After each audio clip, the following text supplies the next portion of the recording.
Hi. If you're preparing for English speaking and writing tests, you have come to the right place. In today's video, I'm going to show you my response to a mock test of IELTS writing task 2.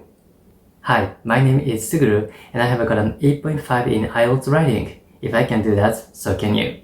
Now let's get started.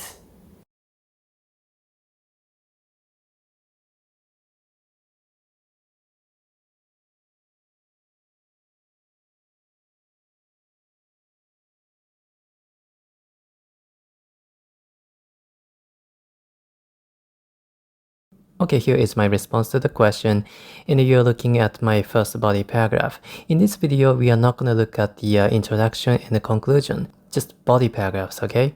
And I wrote this in less than 40 minutes, so there might be some spelling mistakes. Anyway, let's go. Senior citizens who are healthy and won't stop being active in their retirement can absolutely engage in physical activity. Possibilities for them range from activities as simple as walking in their neighborhood and going on a picnic, to slightly more thrilling ones, such as snorkeling and canoeing. In addition, they might show an interest in traveling, taking a very long vacation that would have been difficult for them when they had jobs, and exploring the African savanna for the spectacular wild animals, or taking a cruise around the world would change their view of the world. Seniors might also find it worthwhile to try new at-home pastimes, such as knitting. Okay, next body paragraph. There are advantages of retirees remaining active after they leave their workplaces.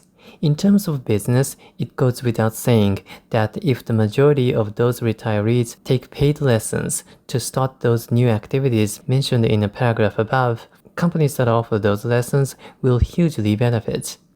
In many cases, retirees who have decades of working experience tend to have abundant finances, so they will not mind investing in their own new stages of life. Another advantage can come to workplaces every time they volunteer to go back to their employers and instruct budding employees in their professional skills, such as crafting. Okay, I find one typo. Lessons. Correct that. Okay, the final body paragraph. However, the disadvantage to active seniors should not be underestimated. When it comes to the aforementioned volunteer work by retired seniors, this could raise the unemployment rate for young job seekers. In fact, business owners would choose seasoned retirees over inexperienced youths because the former would be less likely to make mistakes. Furthermore, if those aging workers volunteer to work without rewards, then there will be little reason for employers to hire younger workers. This situation might lead to a society where younger people have difficulty obtaining the chance to have jobs and polish up their professional skills. Okay, another typo, unemployment. Sorry about that. Okay, now it's time to go over this piece of writing in relation to these four criteria. The first one to consider is task response. To get a high score for task response, it's crucial to provide examples. And I did good, especially in my first body paragraph. My first body paragraph is full of examples. You know, what exactly senior citizens could do to enjoy their retirement. You know, the yellow part is a series of such examples. So very detailed, very elaborate. This will absolutely impress the test examiner.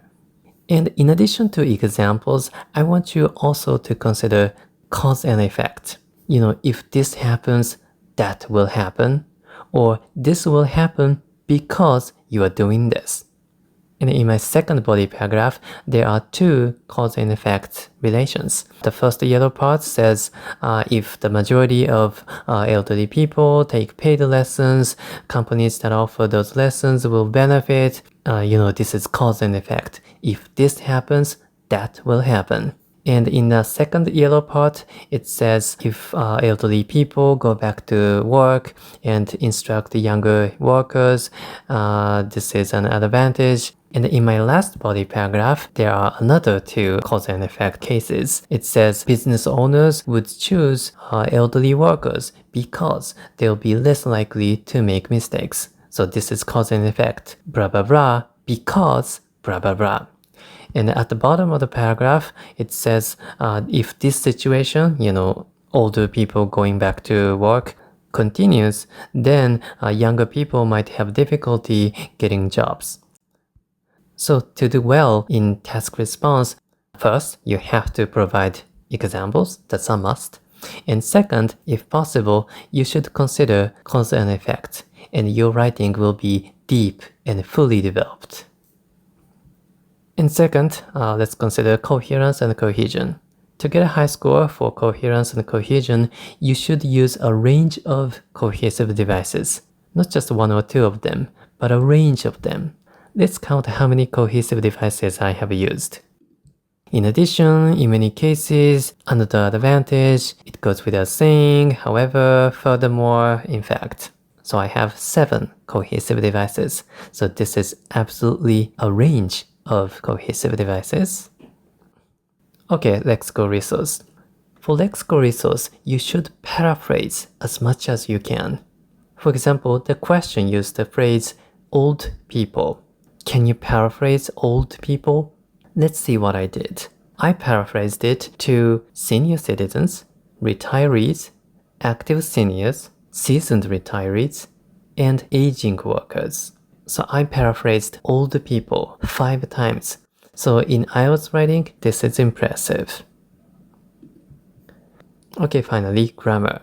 To earn a high score for grammar, you should use a range of complex structures. A complex structure is a sentence with either a conjunction or a relative clause.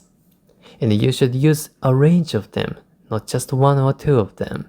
And let's go over my writing to see how many complex structures I have used. In my first body paragraph, I have who and that, which are both relative pronouns. And in my second body paragraph, you see after, that, and every time, and they are all conjunctions. And my final paragraph has when and if, 2 conjunctions, and where, which is a relative adverb. So in total, I have used 5 conjunctions, 2 relative pronouns, and 1 relative adverb. So this will be seen as a range of complex structures.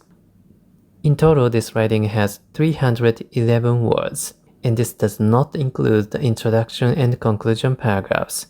So this is way over the minimum word requirement. So yeah, this is a good amount.